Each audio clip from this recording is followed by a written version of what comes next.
হাসপাতালে জ্ঞান ফিরেই আমার মেয়ে কই, আমার আয়শা কই বলে চিৎকার করছে মা, কিন্তু কেউ তাকে এখনো বলে উঠতে পারছে না আপনার আদরের মেয়ে আয়শা আর নেই।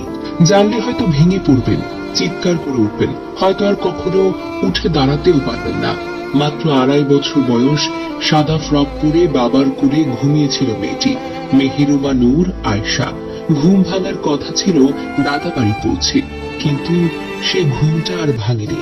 কালুরঘাট সেতুতে ট্রেনের ধাক্কায় মুহূর্তেই থেমে গেছে এক নিষ্পাপ শিশুর প্রাণ। মা জুবাইরা ফেরদাউস ইশা হাসপাতালে শুয়ে মেয়েকে খুঁজছেন। মেয়েটা পানি খেতে চেয়েছিল, কিছুক্ষণ আগেও তো হাসছিল, কোলের ভেতর ঘুমিয়ে পড়েছিল। আজ আর চোখ মেলে তাকায় না, আজ আর বলে না মা। শুক্রবার সকালে আয়েশার বাবা ফেসবুকে একটি স্ট্যাটাস দেন, লিখেন যে ট্রেন আমার মেয়ে এত পছন্দ করত, আজ সেই ট্রেন আমার মেয়েকে আমার থেকে কেড়ে নিল। আমার সোনামণি এখন আল্লাহর জিম্মায়, সবাই আমার সোনামণির জন্য দোয়া করবেন। সেই ট্রেন যেটা ছোট্ট আয়েশা দূর থেকে দেখে হাততালি দিল, এখন তার মৃত্যুর সাক্ষী। সেই সেতু যেটার উদ্বোধন মা আনন্দিত হয়েছিলেন, সেটি আজ স্মৃতির বিভীষিকা। ঈদের জন্য গ্রামে যাচ্ছিল পরিবারটি। সাজ্জাদুন নূর, তার স্ত্রী ইশরা আর ছোট্ট মেয়ে আয়শা। সঙ্গে ছিল নতুন জামা, হাসি মুখ আর ঈদের খুশির অপেক্ষা। কিন্তু ঈদের আগে নেমে এলো এক অন্ধকার। এই পরিবারে এখন শুধুই কান্না, শুধুই শূন্যতা। জীবনের এই নির্মমতা কে বুঝবে? হয়তো আয়শা আজ জান্নাতে খেলছে, কিন্তু মা জানেন না তার স্নেহভাজন মেয়ে, যিনি তাকে বুকের দুধ খাইয়ে বড় করেছেন, আজ নিপুর। তিনি ভাবছেন হয়তো পাশের বিছানায় আছে, একটু পরেই জেগে উঠবে। এই ব্যথার তো কোনো ভাষা নেই। এই কষ্ট বোঝার মতো তো হৃদয় থাকা লাগে। আমরা শুধু বলি হ্যাঁ মা, আপনার আয়শা জান্নাতের পাখি হয়ে গেছে।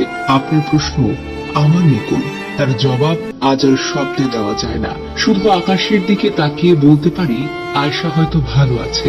আপনার বুকের ঠিক ওপরেই তার হাসি ঝলমল করে আকাশে উঠছে। জানা যায় স্ত্রী জুবাইদা ফেরদৌস ইশা ও একমাত্র সন্তান আয়েশাকে নিয়ে অটোরিকশায় করে যাচ্ছিলেন সাজ্জাদ। কালুরঘাট ব্রিজের বোয়ালখালী অংশে ঘটে যায় একটি দুর্ঘটনা। তাদের অটোরিকশাটি সেতুর উপর আটকা পড়ে। ঠিক তখনই দ্রুত গতিতে উঠে আসে কক্সবাজার থেকে ছেড়ে আসা পর্যটক এক্সপ্রেস ট্রেন। মুহূর্তেই উলট পালট হয়ে যায় সবকিছু। বুক ফাটা কষ্ট, ভেঙে পড়া আয়েশার বাবা সাজ্জাদ বলেন, আমরা অটোরিকশায় ছিলাম, একেবারে শেষে ছিল। আমাদের সামনে একটা টেম্পো ছিল। ট্রেনের চালক বারবার হর্ন দিচ্ছিলেন। লাইনম্যান ব্রিজের উপর চলে আসে, টেম্পোটা ক্রস করে চলে যায়, কিন্তু আমাদের অটোরিকশা আটকে যায়। আমি জানি না এটা কাদের গাফিলতি, তবে কর্তৃপক্ষ এই জন্য দায়ী।